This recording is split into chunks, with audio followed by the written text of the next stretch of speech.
Assalamualaikum warahmatullahi wabarakatuh. Perkenalkan, nama saya Dita Pratiwi dari kelas EKIS 4C.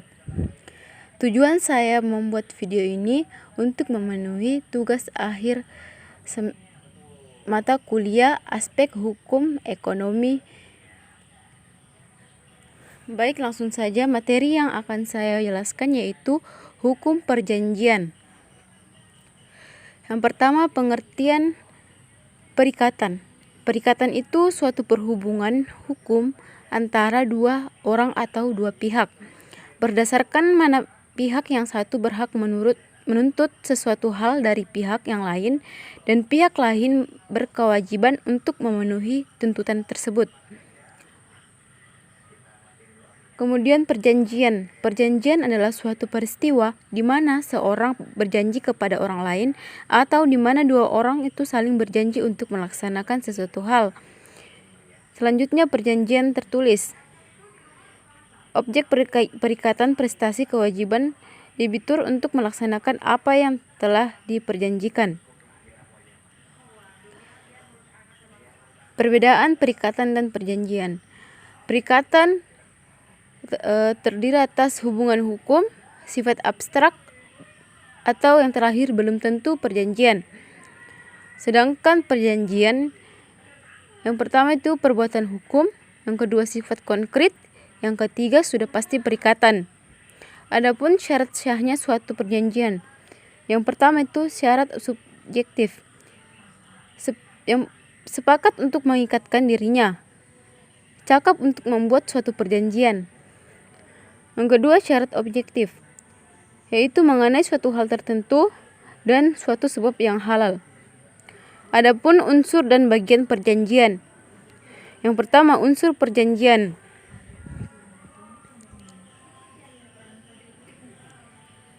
Aspek kreditur atau disebut aspek aktif. Yang pertama, hak kreditur untuk menentukan supaya pembayaran dilaksanakan. Yang kedua, hak kreditur untuk menggugat pelaksanaan pembayaran. Yang ketiga, hak kreditur untuk melaksanakan putusan hakim.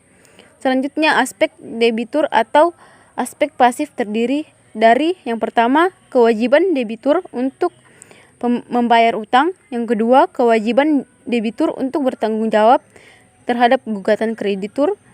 Yang ketiga, kewajiban debitur untuk membiarkan barang-barangnya dikenakan sitaan eksekusi atau haftung. Selanjutnya, bagian dari perjanjian. Bagian dari perjanjian terbagi atas 3. Yang pertama itu esensialia. Esensialia yaitu bagian-bagian dari perjanjian yang tanpa bagian ini perjanjian tidak mungkin ada. Harga dan barang adalah esensialia bagi perjanjian jual beli. Selanjutnya naturalia. Bagian-bagian yang oleh undang-undang ditetapkan sebagai peraturan-peraturan yang bersifat mengatur, misalnya penanggungan. Yang terakhir aksidentalia, yaitu bagian-bagian yang oleh para pihak ditambahkan dalam perjanjian di mana undang-undang tidak mengaturnya, misalnya jual beli rumah beserta alat-alat rumah tangga.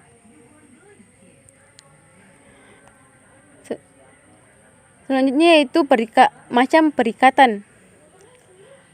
Yang pertama, bentuk yang paling sederhana, perikatan bersahaja atau perikatan murni,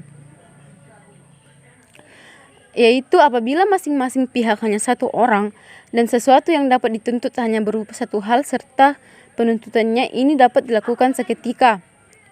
Selanjutnya, bentuk perikatan yang agak lebih rumit terbagi atas perikatan bersyarat, perikatan dengan ketetapan waktu, perikatan manasuka atau alternatif, perikatan tanggung-menanggung, dan terakhir perikatan yang dapat dibagi dan yang tak dapat dibagi. Baik, saya akan menjelaskannya. Yang pertama, perikatan bersyarat. Perikatan bersyarat itu suatu perikatan yang digantungkan pada suatu kejadian di kemudian hari yang masih belum tentu akan atau tidak terjadi. Perikatan dengan ketetapan waktu, yaitu suatu ketepatan waktu tidak menangguhkan lahirnya suatu perjanjian atau perikatan melainkan hanya menanggungkan pelaksanaannya ataupun menetapkan lama waktu berlakunya suatu perjanjian atau perikatan. Selanjutnya, perikatan manasuka atau alternatif. Suatu perikatan di mana ada dua atau lebih macam prestasi, sedangkan kepada si berhutang diserahkan yang mana ia akan lakukan. Selanjutnya, perikatan tanggung-menanggung, yaitu suatu perikatan di mana terdapat beberapa orang bersama-sama sebagai pihak debitur berhadapan dengan satu kreditur atau sebaliknya. Yang terakhir, yaitu perikatan yang dapat dibagi, yang tak dapat dibagi, yaitu suatu perikatan dapat atau tidak dapat dibagi adalah sekadar presentasinya dapat dibagi menurut imbangan pembagian mana tidak boleh mengurangi hakikat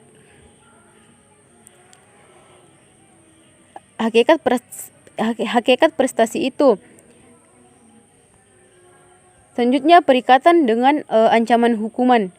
Perikatan dengan ancaman hukuman itu adalah suatu perikatan di mana ditentukan bahwa si berutang untuk jaminan pelaksanaan perikatannya diwajibkan melakukan sesuatu apabila perikatannya tidak dipenuhi. Dan yang terakhir, tujuan sanksi atau denda.